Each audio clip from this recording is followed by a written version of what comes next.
사랑하는 성도 여러분, 오늘은 빌립보서 1장 12절에서 18절 말씀을 중심으로 전파되는 것은 그리스도니라는 제목으로 말씀을 나누도록 하겠습니다. 우리 서로 한번 인사했으면 좋겠습니다. 좌우를 보시면서 복음으로 충만합시다. 한 번 더 인사합니다. 복음의 기쁨을 회복합시다. 네, 그래, 인사하다 보면요. 이 두 군데는 좀 활발한데, 지금 남성분들은 좀 무게가 있으셔요. 네. 이렇게 그냥 가볍게. 우리 한 번만 더 인사합시다. 복음의 기쁨을 회복합시다. 네, 맞습니다. 우리가 운전을 하다 보면은, 이제 내비게이션이 알려주는 대로 길을 가다가 갑자기 길이 막힐 때가 있습니다. 그게 공사 중이기도 하고요. 아니면은 사고가 나서 길이 막히기도 합니다. 그렇게 되면은 순간적으로 당황하게 되죠. 지금 약속 시간이 다 되어 가는데 왜 하필 지금 길이 막혀서, 그리고 또 이제 늦었다라고 생각되고 이 길밖에 없는데 어떡하지라고 생각하게 됩니다. 그런데 내비게이션은요, 그 자리에서 멈추질 않습니다. 길이 막혔다고 포기하지 않습니다. 잠시 후에 이렇게 말하는 거죠. 경로를 재탐색합니다. 그러면서 다른 경로를 알려줍니다. 막힌 길이 끝이 아니라는 것이죠. 우리가 보기에는 길이 막힌 것 같지만 다른 길이 있었던 것입니다. 때로는 돌아가는 길이 더 안전한 길이 되고 예상하지 못한 길이 목적지로 가는 새로운 통로가 되기도 하는 것입니다. 오늘 본문의 바울도 지금 그런 상황 속에 놓여 있습니다. 바울은 지금 감옥에 갇혀 있습니다. 복음을 전하던 사도가 묶인 것이죠. 자유롭게 다니며 복음을 전해야 될 사람이 지금 감옥 안에 갇히게 되었습니다. 인간적으로 보면은 복음 전파가 막힌 것처럼 보입니다. 그래서 빌립보 교회 성도들도 걱정을 했어요. 바울 사도가 감옥에 갇혔으니 이제 복음 전파는 어떻게 되는 것일까? 그렇게 걱정을 하기도 했던 것입니다. 하나님의 일이 중단되는 것은 아닐까? 또한 바울이 얼마나 힘이 들까? 그런 걱정을 했던 것입니다. 그런데 바울은요, 이런 상황에 대해서 전혀 다르게 이야기를 합니다. 12절에 보니까 형제들아, 내가 당한 일이 도리어 복음 전파의 진전이 된 줄을 너희가 알기를 원하노라. 지금 바울은 이제 끝이 났다라고 말하지 않았습니다. 내가 너무 힘들다라고도 말하지 않습니다. 오히려 내가 당한 일이 도리어 복음 전파의 진전이 되었다라고 말하는 거예요. 하나님께서 막힌 길처럼 보이는 감옥을 복음의 새로운 길로 사용하셨다는 것이죠. 오늘 말씀을 통해 우리는 이 믿음을 회복하기를 원합니다. 내 형편보다 복음을 더 크게 보고 내 감정보다 그리스도를 앞세우고 어떤 상황 속에서도 주님이 일하심을 믿는 성도들이 되기를 원합니다. 자, 보시면요. 먼저 하나님은 우리의 막힌 길도 복음의 길로 사용하신다는 것입니다. 12절을 다시 한번 볼게요. 형제들아, 내가 당한 일이 도리어 복음 전파의 진전이 된 줄을 너희가 알기를 원하노라. 바울은 빌립보 교회 성도들을 향해서 형제들아라고 부릅니다. 이것은 단순한 호칭이 아니었습니다. 바울에게 빌립보 성도들은요, 남이 아니었어요. 예수 그리스도 안에서 한 가족이었습니다. 피로 나눈 가족은 아니었지만 예수님의 십자가 보혈로 하나가 된 가족이었습니다. 믿음의 공동체는요, 서로의 형편에 무관심할 수가 없습니다. 한 사람이 아프면 함께 아파하고, 한 사람이 낙심하면 함께 기도하고, 한 사람이 어려움 속에 있으면 함께 마음을 쓰는 것입니다. 지금 빌립보 교회가 그랬습니다. 바울이 감옥에 갇혔다는 소식을 듣고 염려하며 기도했던 것이죠. 그런데 바울은요, 자기 고생 이야기를 길게 이야기하지 않는 거예요. 감옥 생활이 얼마나 힘든지, 사람들이 자신을 어떻게 대하는지, 자신이 얼마나 억울한지에 대해서 이야기하지 않습니다. 그저 이렇게 말하는 것이죠. 내가 당한 일이 도리어 복음 전파의 진전이 되었습니다. 라고 말하는 것입니다. 여기서 내가 당한 일은요, 바울의 투옥과 그로 인한 여러 가지 고난을 이야기합니다. 자유가 제한되고 감시를 받게 되고 불편한 환경 속에 있었던 것입니다. 바울은 마음대로 움직일 수도 없었어요. 가고 싶은 곳을 갈 수도 없었습니다. 만나고 싶은 사람을 마음껏 만날 수도 없었습니다. 보통 사람이라면 이런 상황에서 불평을 하겠죠. 하나님 왜 저를 이렇게 가두십니까? 저는 복음 전파밖에 안 했는데 왜 저를 이렇게 잡히게 하시고 묶이게 하십니까? 하나님 왜 나를 빨리 풀어주지 않습니까? 내가 복음을 위해서 살았는데 왜 이런 일을 당해야 합니까? 이렇게 이야기할 텐데 바울은요 그렇지 않았습니다. 바울의 관심은 자신의 안위에 있지가 않았습니다. 바울의 관심은 오직 복음에 있었던 것입니다. 바울은 자기 고통보다 복음의 진전을 먼저 바라보고 있었습니다. 여기서 진전이란 말은요, 앞으로 나간다는 뜻입니다. 장애물이 없어져서 앞으로 나가는 정도가 아니라 장애물처럼 보이는 것 그 자체가 오히려 앞으로 나가는 길이 되었다는 거예요. 바울의 감옥은요, 복음의 장애물처럼 보였습니다. 그러나 하나님은 그것을 복음의 통로로 바꾸셨습니다. 사랑하는 성도 여러분, 여기서 우리의 믿음이 점검되는 거예요. 우리는 어려움을 만나면 내 형편을 먼저 바라봅니다. 내 고통, 내 억울함, 내 손해, 내 불편함을 바라보는 것이죠. 그것이 완전히 잘못된 것은 아닙니다. 고난은요, 실제로 아프고 힘이 들잖아요. 그러나 믿음의 사람은 거기서 멈추는 것이 아니라는 것이죠. 믿음의 사람은 그것에서 더 나아가서 이렇게 질문할 것입니다. 하나님, 이 상황 속에서 주님은 어떻게 일하고 계십니까? 하나님, 이 어려움 속에서 복음은 어떻게 진전하고 있습니까? 하나님, 이 일을 통해서 하나님은 누구를 살리고 계십니까? 그렇게 복음을 생각하는 것입니다. 보세요. 바울은 감옥에 갇혔지만 복음은 갇히지가 않았습니다. 바울은 매여 있지만 하나님의 말씀은 매이지가 않았습니다. 디모데후서 2장 9절에 바울은 이렇게 고백합니다. 복음으로 말미암아 내가 죄인과 같이 매이는 데까지 고난을 받았으나 하나님의 말씀은 매이지 아니하니라. 사람은요 묶을 수 있습니다. 몸을 갈돌 수 있습니다. 상황은 제한할 수 있습니다. 그러나 하나님의 말씀은 묶을 수가 없다는 것이죠. 복음은요 감옥 담장 안에서도 역사합니다. 복음은 고난 속에서도 진전합니다.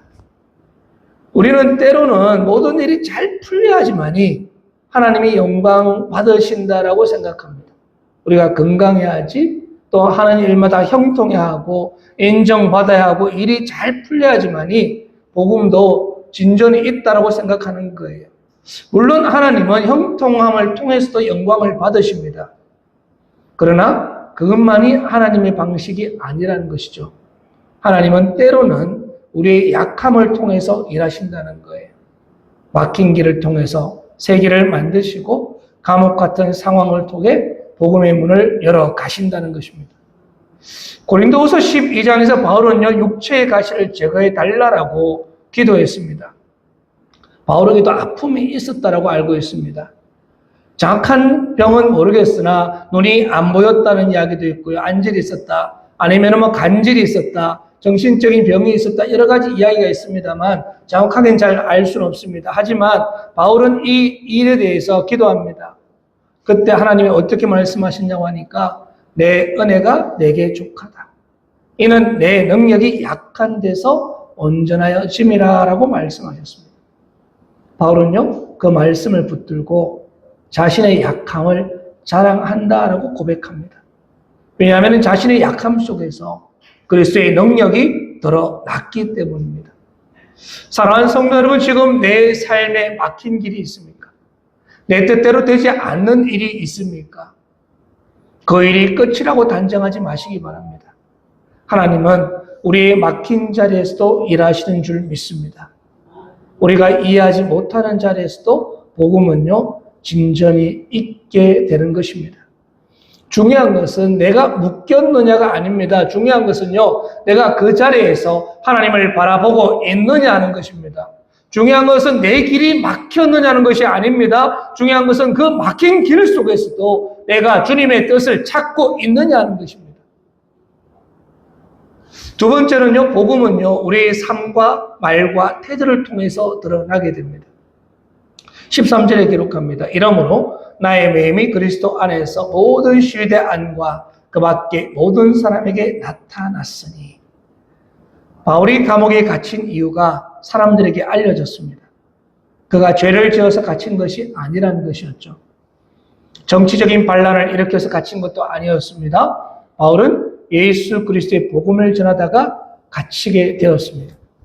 그런데 이것이 어떻게 알려졌을까요? 바울의 삶과 말과 태도를 통해서 알려지는 것입니다. 바울은 감옥 안에서도 그리스도인답게 살았습니다. 감옥에서도 복음을 전했고요. 자신을 지키는 군인들에게도 찾아오는 사람들에게도 그리스도를 그대로 나타내었습니다. 사도행전 28장을 보면 바울은 로마에서 셋집에 머물며 자신에게 옳은 사람들을 영접하고 하나님 나라와 주 예수 그리스도의 권한 일을 담대히 전했다라고 이야기합니다. 환경은 제한되어 있었지만 복음 전파는 멈추지 않았다는 거예요. 감옥 안에서도 계속 복음을 전했다는 것이죠. 우리가 어떤 사람이 함께 가다가 아파트 엘리베이터 안에서 향수를 뿌리고 타게 되면은 그 사람이 내린 뒤에도 향기가 남아 있습니다. 그 사람이 나 향수 뿌렸습니다 라고 말하지 않아도 사람들은 알잖아요. 아, 누가 좋은 향기를 남기고 갔구나. 그래 생각한다는 것이죠. 반대로 불쾌한 냄새도 마찬가지입니다. 아무 말 하지 않아도 주변에 영향을 미치게 되고 영향을 주게 됩니다. 그렇습니다. 우리 신앙도 마찬가지입니다. 나는 말로만 나는 그리스도인입니다 라고 하는 것이 아니라 우리의 말과 삶과 태도에서 그리스도의 향기가 나타난다는 거예요. 바울은 감옥에 있었지만 그 안에서 그리스도의 향기가 드러났습니다. 그래서 시위대와 주변 사람들이 알게 된 거예요. 저 사람은 예수 그리스도 때문에 갇힌 사람이구나. 저 사람은 자기 억울함을 말하는 사람이 아니라 그리스도를 전하는 사람이구나. 저 사람 안에는 우리가 알지 못하는 뭔가가 있다라고 생각하는 것이죠. 사랑하는 성도 여러분, 우리는 어떻습니까? 내 말 속에서 그리스도의 향기가 나고 있습니까? 아니면 내 태도 속에서 복음의 능력이 나타나고 있습니까? 내가 어려움을 대하는 모습을 통해서 주변 사람들이 주님을 보고 있습니까? 우리는 자주 이렇게 생각합니다. 주님, 내가 형편이 좀 더 좋아지면은 신앙생활 좀 더 열심히 하겠습니다. 내가 지금 뭐가 또 문제가 있는데 이 문제가 해결되면은 내가 좀 열심히 봉사하겠습니다. 내 마음에 좀 여유가 생기면은 내가 전도도 하고 다른 것도 하겠습니다. 내가 안정이 되면은 그때 주님 일을 하겠습니다 라고 이야기합니다. 그러나 오늘 성경을 보면 바울은 그렇지 않았습니다. 바울은 지금 있는 자리에서 그리스도를 나타냈어요. 감옥이 복음의 현장이 되고요. 그의 매임의 자리가 선교지가 되는 것이었습니다. 사랑하는 성도 여러분, 우리의 가정도 복음의 현장입니다. 우리의 직장도 복음의 현장이고요. 우리의 병상이나 어려운 관계도 고난의 자리조차도 복음의 현장이 될 수가 있습니다. 중요한 것은 장소가 아니에요. 환경이 아닙니다. 내가 그 자리에서 예수 그리스도를 드러내고 있는가 하는 것입니다. 성도는 좋은 환경에서만 믿음이 드러나는 사람이 아닙니다. 어려운 환경 속에서도 믿음이 드러나야 합니다. 평안할 때 감사하는 것도 귀하지만 정말 힘들 때 주님을 신뢰하는 거예요. 정말 힘들 때. 이것이 믿음의 고백인 줄로 믿습니다. 세 번째는요, 한 사람의 믿음은요, 다른 사람을 또 담대하게 하는 역할을 합니다. 14절을 보니까 우리 같이 한번 읽어볼까요? 14절입니다. 시작. 형제 중 다수가 나의 매임으로 말미암아 주 안에서 신뢰함으로 겁없이 하나님 말씀을 더욱 담대히 전하게 되었느니라. 바울의 투옥은 처음에는 성도들에게 두려움을 주었을 거예요. 복음을 전하던 바울이 감옥에 갇히게 되니까 다른 성도들도 위축될 수밖에 없었습니다. 복음을 전하다 우리도 붙잡히면 어떡하지? 이제 조용히 지내야 되는 것 아닌가? 괜히 나섰다가 어려움 당하면 어떡하나라고 생각하게 될 것입니다. 그런데 놀라운 일이 일어났어요. 바울이 감옥에서도 흔들리지 않는 모습을 보여주자 형제 중에 다수가 오히려 용기를 얻는 것입니다. 바울의 메인 상황 속에서도 오히려 주님을 신뢰하고 복음 전하는 모습을 보면서 그들도 담대해지는 것입니다. 지금 바울의 매임이 성도들의 침묵을 만든 것이 아니라 오히려 담대하게 만들었다는 거예요. 바울의 고난이 성도들을 물러서게 한 것이 아니라 오히려 앞으로 나가게 했던 것입니다. 사랑하는 성도 여러분, 믿음은요, 나 혼자만의 문제가 아닙니다. 내가 주님을 신뢰하는 모습이 누군가에게는 용기가 되고요. 내가 어려움 속에서도 기도하는 그 모습이 누군가에게는 힘이 되고요. 내가 흔들리지 않고 예배 자리를 지키는 그 모습이 누군가에게는 믿음의 본이 된다는 것이죠. 가정에서 부모의 믿음은 자녀에게 영향을 주게 됩니다. 교회에서 한 성도의 믿음은 다른 성도에게 영향을 주게 됩니다. 목회자의 믿음은 교회에 영향을 주고요. 성도의 믿음은 공동체를 세우게 한다는 것이죠. 반대로 내가 어려움 앞에서 원망하고 낙심하고 쉽게 무너지게 된다면 그 역시도 누군가에게 영향을 줄 수도 있습니다. 그래서 성도는요, 자신의 믿음을 가볍게 여겨서는 안 된다는 거예요. 나 하나쯤이야. 그런 생각을 하시면 안 됩니다. 내 믿음이 누군가를 세울 수 있고요. 내 기도가 누군가를 붙들 수 있고 내 순종이 누군가에게 힘을 줄 수도 있다는 것입니다. 믿으십니까? 바울은요, 감옥에서도 형제들에게 용기를 주었어요. 그 이유는 바울이 성격적으로 강한 사람이었기 때문이 아니었습니다. 바울이 주 안에서 신뢰했기 때문입니다. 14절에 주 안에서 신뢰함으로 라고 말합니다. 사랑하는 성도 여러분, 진짜 담대함은요, 성격에서 나오는 게 아니에요. 진짜 용기는 환경에서 나오는 것도 아닙니다. 성도의 담대함은 주님을 신뢰할 때 나온 줄로 믿습니다. 우리가 주님을 붙들면은 두려움도 줄어들게 됩니다. 우리가 복음을 붙들면은 사람의 시선보다 하나님의 뜻을 더 바라보게 됩니다. 우리가 그리스도를 바라보게 되면은 매임 속에서도 담대할 수도 있다는 것이죠. 자, 네 번째 복음을 전하는 동기도 우리는 주님 앞에서 한번 점검해 보아야 하는데요. 15절에서 17절입니다. 우리 함께 읽어보겠습니다. 시작. 어떤 이들은 투기와 분쟁으로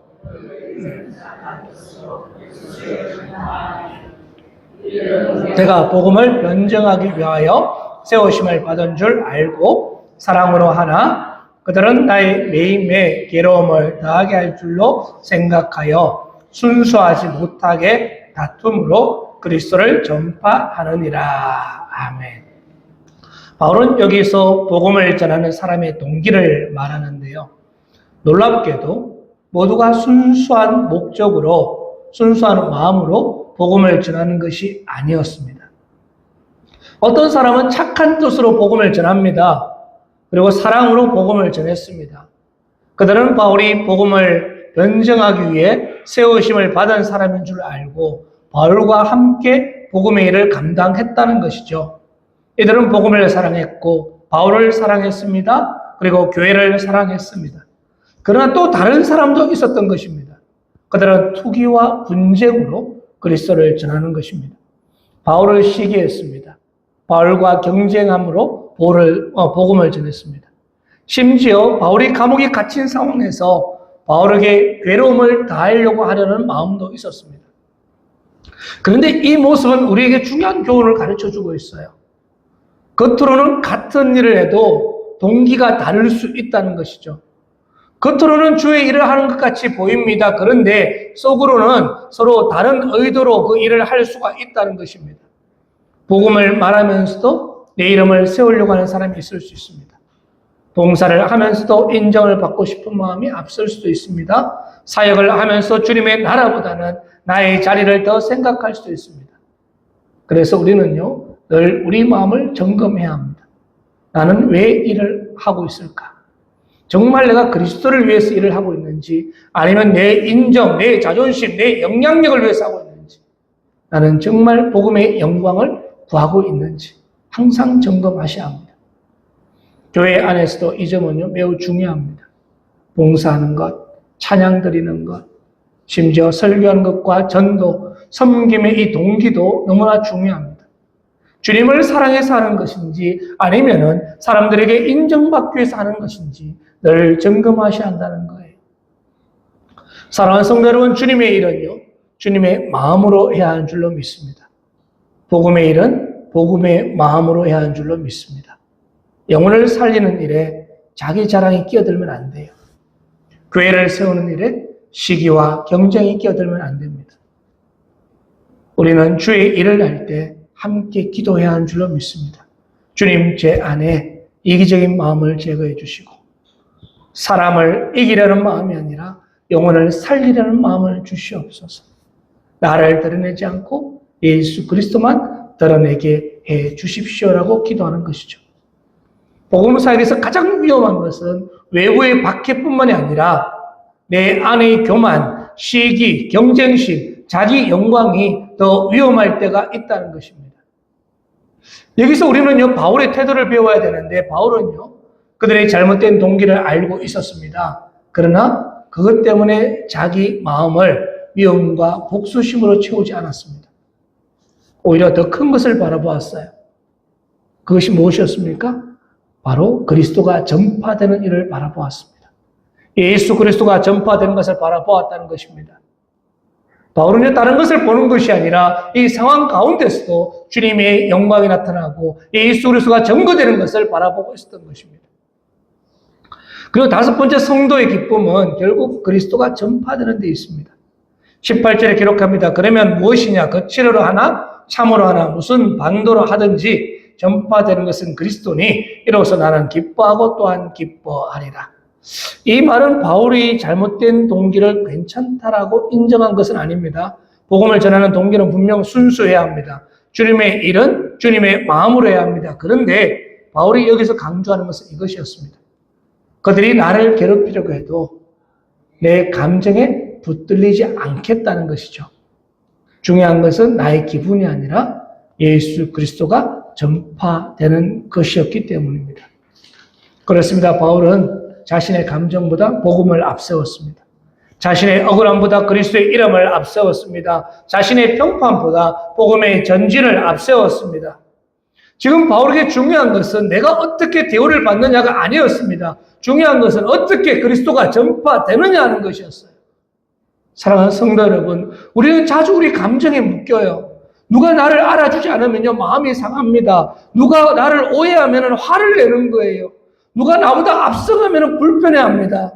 주님의 일을 하면서도 내 감정이 앞설 때가 있어요. 그러나 복음 중심의 사람은 질문을 다르게 할 줄로 믿습니다. 내가 인정받는가가 아니라 그리스도가 드러났는가를 물어보는 것입니다. 내 마음이 편한가가 아니라 복음이 전파되었는가를 물어보는 거예요. 사람들이 나를 알아주는가가 아니라 주님의 영광이 드러났느냐, 주님이 영광 받으셨는가를 물어보는 것입니다. 바울이 이렇게 기뻐할 수 있는 이유가 무엇일까요? 그는 복음이 무엇인지 알았습니다. 복음은 사람을 살리는 하나님의 능력입니다. 십자가에 못 박히시고 부활하신 예수 그리스도, 죄인을 구원하시는 예수 그리스도의 소식이 복음입니다. 고린도전서 1장 23절과 24절에 바울은 이렇게 이야기하죠. 우리는 십자가에 못 박힌 그리스도를 전하니 유대인에게는 꺼리는 것이요 이방인에게는 미련한 것이로되 오직 부르심을 받은 자들에게는 유대인이나 헬라인이나 그리스도는 하나님의 능력이요 하나님의 지혜이라. 아멘. 그렇습니다. 복음은요, 하나님의 능력입니다. 복음은 사람을 변화시키고요, 복음은 죄인을 살리고요, 복음은 절망 가운데 있는 사람에게 소망을 주는 줄로 믿습니다. 복음은 죽음 아래 있는 사람을 생명으로 옮기는 줄로 믿습니다. 그러므로 바울은 기뻐한 거예요. 자신의 감옥보다 복음이 더 컸기 때문입니다. 자신의 고난보다 그리스도가 더 귀했기 때문입니다. 자신의 자존심보다 영혼 구원이 더 중요했기 때문입니다. 사랑하는 성도 여러분, 우리도 이 믿음을 구해야 할 줄로 믿습니다. 주님, 나의 감정보다 복음을 더 크게 해주시옵소서. 나의 자존심보다 그리스도의 이름을 더 귀히 여기게 하여 주시옵소서. 내가 높아지는 것보다 주님이 전파되는 것을 더 기뻐하게 하여 주시옵소서. 이것이 복음 중심의 삶인 줄로 믿습니다. 이것이 예수 그리스도를 주인으로 모신 성도의 삶입니다. 말씀을 정리합니다. 사랑하는 성도 여러분, 오늘 말씀은 우리에게 세 가지를 붙들게 하는데요. 첫 번째는 하나님은 우리의 막힌 길도 복음의 길로 사용하신다는 거예요. 바울의 감옥이 복음의 통로가 되었듯이 하나님은 우리의 연약함과 어려움 속에서도 일하고 계신 줄로 믿습니다. 두 번째는 성도의 삶은 어디에서나 그리스도를 드러내야 한다는 것입니다. 바울은 감옥에서도 그리스도를 나타냈습니다. 우리 가정에서도, 일터에서도, 교회에서도, 고난의 자리에서도 그리스도의 향기가 드러나야 할 줄로 믿습니다. 세 번째 성도의 기쁨은요, 그리스도가 전파되는 데 있어야 합니다. 내가 인정받는 것보다 중요한 것은 그리스도가 전파되는 것입니다. 내 감정보다 중요한 것은 복음입니다. 내 이름보다 중요한 것은 예수 그리스도의 이름인 줄로 믿습니다. 사랑하는 성도 여러분, 우리도 바울처럼 고백할 수 있기를 원합니다. 우리의 삶을 통해서 그리스도가 전파되기를 바랍니다. 우리의 고난 속에서도 복음의 진전이 있기를 바랍니다. 우리의 말과 태도와 섬김을 통해서 예수님의 이름이 높아지기를 원합니다. 내가 원하는 길에 막혀도 낙심하지 마시기 바랍니다. 하나님이 다른 길을 여실 줄 믿습니다. 내 형편이 어렵다고 복음의 능력이 약해지는 것은 아닙니다. 오히려 우리의 약함 속에서 주님의 능력이 더 분명하게 드러날 줄로 믿습니다. 오늘 우리 모두가 바울처럼 복음의 큰 기쁨을 회복하길 원합니다.